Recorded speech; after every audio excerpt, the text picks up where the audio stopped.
Sa mundo ng mga estudyante ngayon, ang baon ng karaniwang sandalan para makaraos sa araw-araw. Pero paano kung sabihin ko may mga kabataan na habang nasa eskwela, kumikita na rin ng sariling pera? Hindi sa tradisyonal na paraan, hindi sa fast food, kundi sa mundo ng freelancing, isang bagong laro ng diskarte, sipag at pag-asa.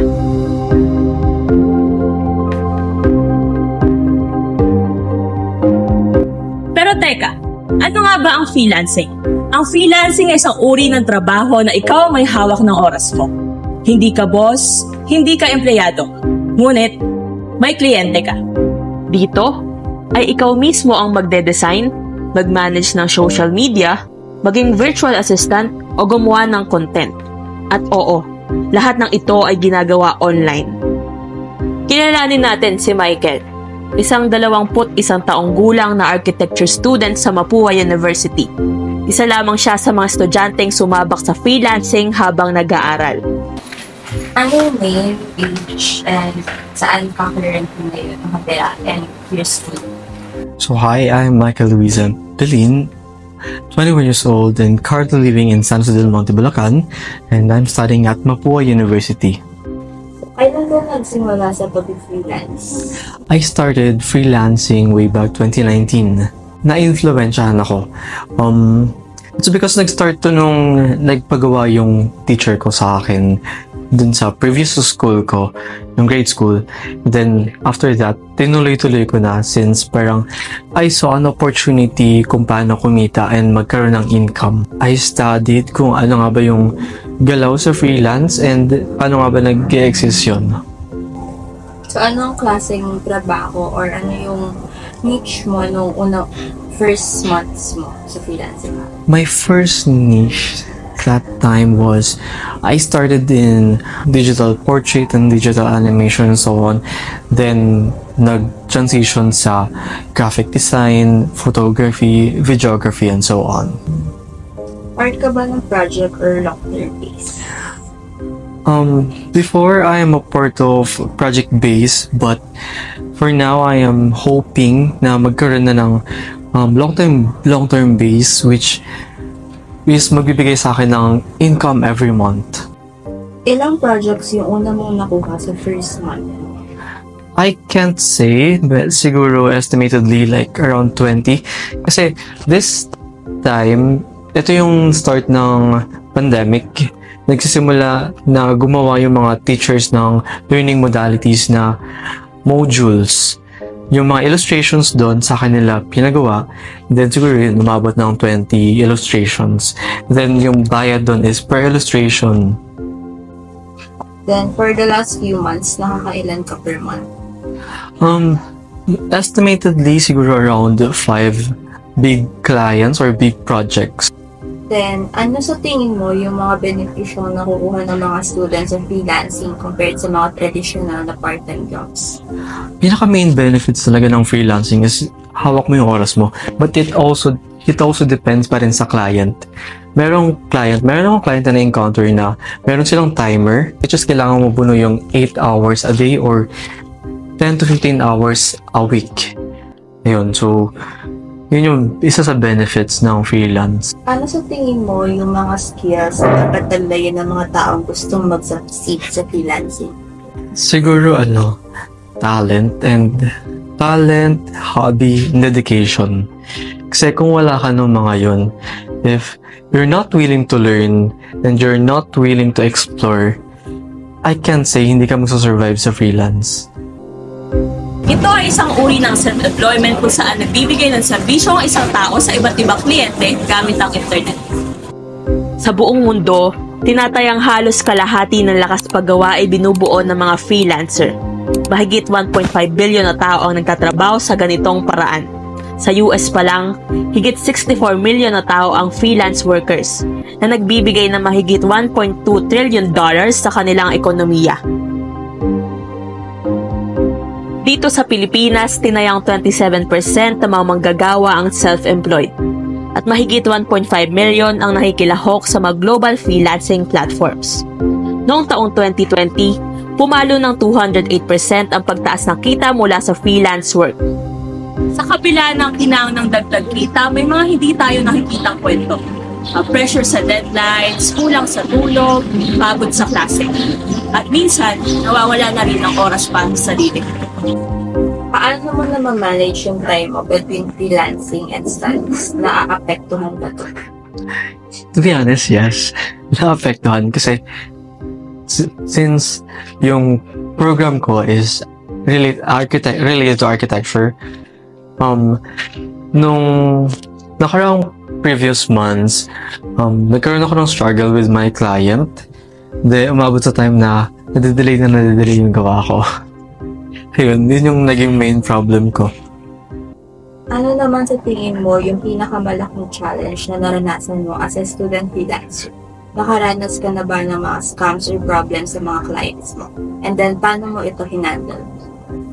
Pinakamalaki na experience is yung natanggap ako sa company na UK-based. Tanggap ako sa company.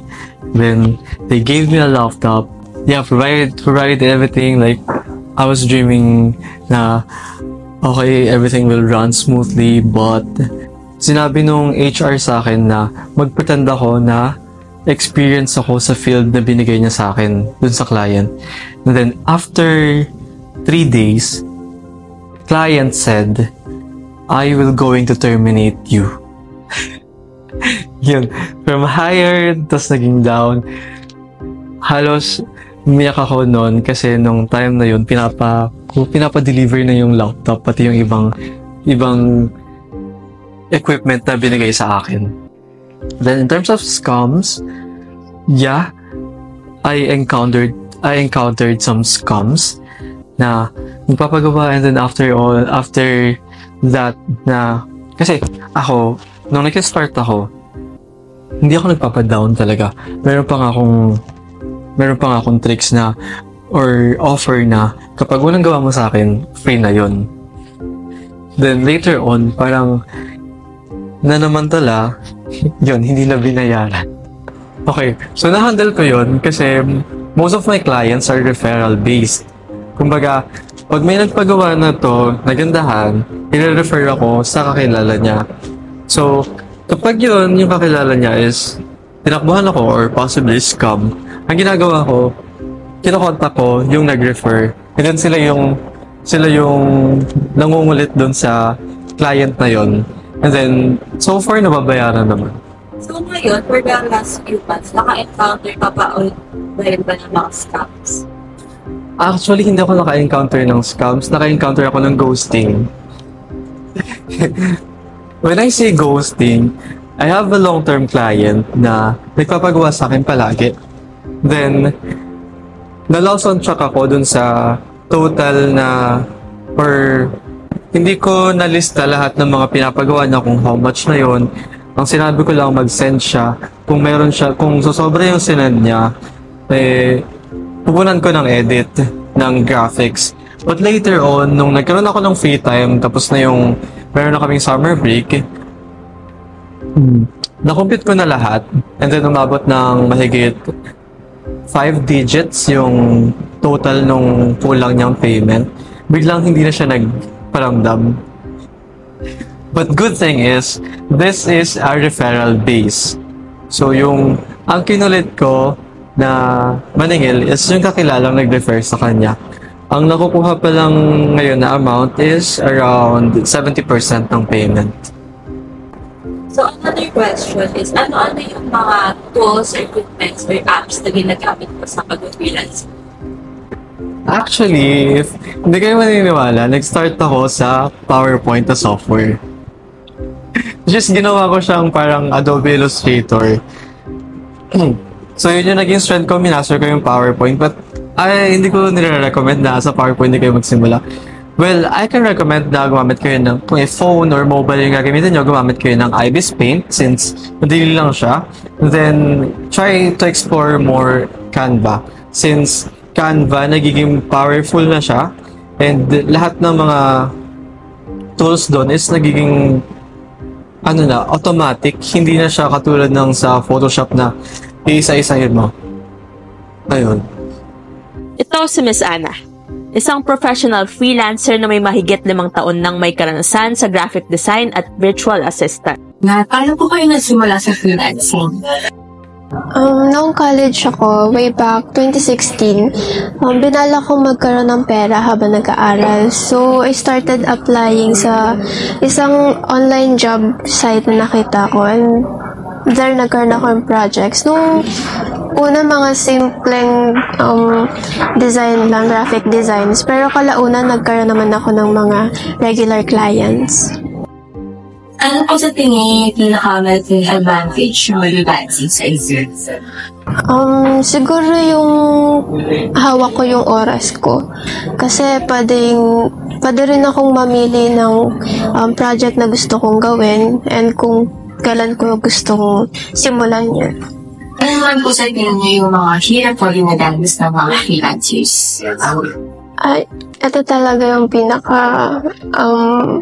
mahirap kasi yung income, kasi magkakaroon ka talaga ng month na malaki yung kita mo, pero magkakaroon din ng month na talagang wala kang kikitain. So, better na prepared ka, may savings ka, ganon. So, next question po, ano po tingin niyo yung mga skills na dapat itutunan bago pumasok sa freelancing? Communication skills, syempre, and time management, and basic technology skills. And yung paggamit ng Canva, mga Microsoft Office, and yung kahit simpleng pagmamanage lang ng social media. And of course, pagiging professional. Next po, ano po yung mga payo nyo sa mga nagsisimula na student freelancers? I guess yung pagfo-focus muna nila sa building skills. Huwag muna sila mag-focus sa mataas na kita. Kasi eventually, makakapunta rin sila doon pag maganda na yung portfolio nila. For the last question po, may nakita ka po bang future sa freelancing sa Pilipinas? Yes, definitely yes. Siyempre habang nagiging digital ang mundo natin, magkakaroon lalo ng mga opportunities sa field na to. Basta matuto lang na mag-adapt and maging open sa mga knowledge na matututunan. Para kay Michael at sa libo-libong tulad niya, ang freelancing ay hindi lamang pandagdag gastos. Ito ay pagbubukas ng mas maaga at mas malawak na daan papunta sa tunay na kalayaan at kinabukasan. Minsan, kailangan lang ng isang laptop, isang internet connection at isang pangarap para baguhin ang buhay ng isang estudyante. Hindi lahat ng kwento ng kabataan ay nakasulat sa mga silid-aralan. Ang iba, sinusulat online. Ako si Leanne Lerry Del Pilar, tagapagsalaysay ng mga kwento ng estudyanteng nangangarap, lumalaban, at pumipili ng sariling daan. Ikaw, anong kwento mo?